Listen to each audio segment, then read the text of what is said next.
Now it is time, officially, for the main event of the evening, as I opened up a 40 and I poured it on the end of the Black and Gold brand officially, as it was Black and Gold versus 2.0, the Nickelodeon colors from Nickelodeon Studios in Orlando, Florida. It all fits here, as it was the OGs, Tommaso Ciampa, Johnny Wrestling Johnny Gargano, the Bruiserweight Pete Dunne, and lifetime member of Black and Gold since February 2021, LA Knight.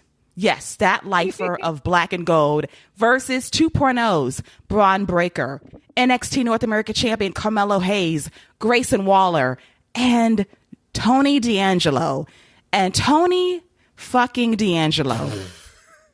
Let me tell you something now. I'm going to compliment this man. I'm going to compliment Tony D'Angelo. Tony D'Angelo on this night understood the assignment by doing the bare fucking minimum. And I respect that. You accentuate his strengths, not his weaknesses. You give me window dressing and not too much. Just give me enough of Tony D'Angelo doing very little and not feeling out of place in the least. And Trick Williams providing that outside handling of the furniture, the chairs, the tables, the kendo sticks, doing great work on the outside. But Scott, what are your overall thoughts on the main event, as we feel as if this is really the end of an era for NXT Black and Gold, despite LA Knight being there for a grand total of 10 months? I mentioned it earlier. I think LA Knight and Kyle O'Reilly should have swapped spots. I think that would have just been a perfect spot for Kyle O'Reilly to be in. I think you could have had him and Gargano having one last little hoorah in the ring together to close out the show. We all know what it is. Kyle got his moment anyway, and he could have got it with Johnny. And but why do something that would work, and why do something that would be a feel good moment to close the show out? For two guys who have busted their tails for you. Why do that? But as far as the match goes, it was okay. It was fine. I thought it was really good in spots. I think this was, again, I know these War Game matches are supposed to have some length and some girth to them, but this match, again, felt a little long in spots. There were some big spots to it, and I thought Braun Breaker looked pretty good for the most part. He wasn't really asked to do a lot either. Let's not leave him out of that boat. Tony and Braun, they were not asked to do a lot. I thought Grayson Waller got put through a lot. He had a lot of big spots. Carmelo Hayes, I think he's fantastic. I can't sing his praises enough as far as what he brings, his personality, just his selling ability, his quickness. He has a quick twitch to him where he can just explode off the mat very quickly. Pete Dunne looked great. Johnny Gargano he just got beat up all night. I mean, that dude was bloodied. He was limping. He was like, if I'm gonna go all out, I'm gonna make sure I want y'all to lay into me. So they beat the hell out of Johnny Gargano.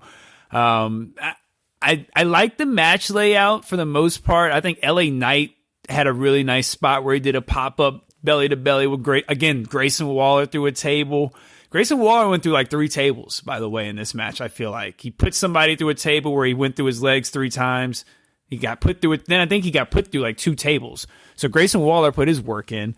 Tony D'Angelo had a nice spot where he did a swinging neck breaker to Pete Dunne with the crowbar. That was nice. Again, the finish felt a little flat. Came out of nowhere. I don't know. Maybe my expectations were high. We talked about the earlier NXT takeovers, in the War Games. We've talked about, and I watched a couple of those, and I probably shouldn't have. I probably should have just watched the first arrival, and that was it. But I watched a couple takeovers, and so I had my expectations high, especially for who you had in it. You had guys who know what to do. It just felt flat, and it didn't feel like it clicked all the way to the point where I was like, oh, this is great. This is fantastic. Towards the end, I was kind of like, all right, what's going to be the big spot at the end? So it was okay for me. Randy Jackson, it was okay for me. It was all right, to be fair. It was all right. Jeremy, was it all right for you, this main event for TakeOver? Not TakeOver, right. exactly.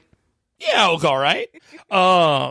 The match for me really felt like a two-story match. One, it was a 40-minute goodbye to Johnny Gargano, and there's no debating that in any way, shape, or form. And then the other part was dedicate a few minutes to Braun Breaker and do your best to make him look good. Unfortunately, dorking him out with the chains at the very beginning of his entrance to the match didn't do him many favors, but they recovered pretty quickly, and by the time the match was over, it was pretty much a forgotten memory, except for me bringing it up right now. The Gargano goodbye it was so heavy, and I wasn't expecting it to be that way. I wasn't expecting that level. I was expecting something when earlier in the show they did the backstage interview, and then Tommaso Ciampa made the call to Johnny Gargano, like, this is your night. And you're like, okay, we're leaning in that hard to this. Okay. Then we have the Rebel Heart as the last entrance of the match. And then he starts the match, and he is going the greatest hits. You have the kicks, you have the DDTs, you have the moves, you get the crutch out, you have everything under the sun paced out for 40 minutes until you get to the end of this match. And it becomes the goodbye between Tommaso and Gargano. You have some moments between him and Dunn. You don't have any moments between him and LA Knight because there aren't any moments between him and LA Knight. But with that being said, it felt like a series finale and a series premiere all at the same time. And that is an interesting way to tell a story within a match, because you're closing chapters and you're opening new ones at the same time, which is always a challenge. I don't know if they hit it out of the park, but I do think that they were successful in trying to get the story of the match across. It was a long, slow goodbye for Johnny Gargano, and I don't know if he's leaving next week. I really don't know. When you lean in this heavily, I really don't know what to think at this point. He's going to give us some answers on Tuesday. When you give us answers, I tend to believe that you might be staying and might get promoted to the main roster, which has to be the end game at this point. There's nothing more he can do on 2.0 besides being a coach at the PC. He's done it all on main NXT. And the Rebel Heart, that did get me. That was a great nod to his past. Carmelo Hayes was great during this match. I loved when he broke up the finish and had that smile on his face like, no. You don't get your happy ending, motherfuckers. I loved it. It was great. It was just great. It was a great way to get heat down the stretch. I love the spear by Braun Breaker to Ciampa on the table, followed by that Gorilla Press Slam for the win. As I predicted, the only way this match makes sense is if Braun Breaker pins Ciampa in order to earn another shot at the NXT Championship, presumably at New Year's Evil, going down on Tuesday, January 4th on USA. Should be the main event, should be a possible title change as well. We shall see. But I gotta give LA Knight some nods, some credit, some respect. Dude is getting over as a babyface. I laugh every time I hear the yeah, the fans doing it. I thought about Scott and CJ from last week when they trolled me and broke me on this very show. So now I just think about that every time I hear the yeah from the crowd. And he was a smart cookie, climbing the cage to get in there. He had a great babyface spurt. And I have to call out Grayson Waller, sir. So he thought he was going to do something really spectacular with a top from the cage elbow drop to LA Knight. That was a low impact elbow drop. And all I thought about was Bayley would kick your ass in that very same spot. But I digress. But overall, this was a nice way to end the show. It was not self-indulgent via past War Games that felt very long and self-indulgent. You had to get all your hits in there. This felt long, and Shawn Michaels, I know, loves long matches on NXT. This was a bit too long for me. A lot of downtime as people were whooping ass. You saw Johnny wrestling missing in action for a bit. Pete Dunne was in a timeout, and it just felt like a lot of space between the moments. So you had a lot of people in timeout until they got back in there randomly down the stretch. And Pete Dunne also put in that work by just fucking up Grayson Waller's fingers, trying to check out his earlobe at one point. Just great work by Pete Dunne as well. And I cannot wait to see Pete Dunne trying to have a really good match against Tony D'Angelo.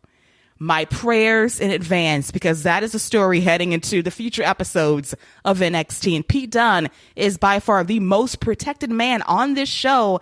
and we'll see how it goes in the weeks to come. And also a shout out to Dexter Lumis coming back and surprising his wife backstage after spooking Trick Williams out of the ringside area, which was a nice touch as well, and a thumbs up from his father-in-law, Johnny Gargano. So all in all, a nice way to end the show, but a little bit long for me.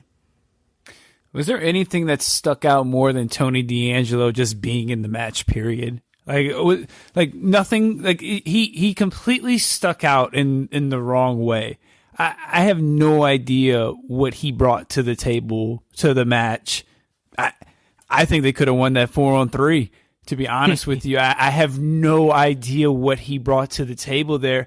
I think Von Wagner would have brought more to the table, and I'm not too high on that guy. So I don't know what he was doing there. I'm not getting him. And I think he would be a great manager of like a faction where he's like, kind of where he's playing the character he is, but he just runs a faction. I don't ever want to see that guy wrestle again. And I don't mean that, and I don't mean to be that guy, but he doesn't do it for me in the ring. I don't want to see Pete Dunne try to get a great match out of him. Because you're probably right, Keila. That's probably exactly where we're going on Tuesday. Pete Dunne's going to try to get his revenge. I don't want to see that. I don't want to see Tony in the ring anymore. He doesn't do it for me at all.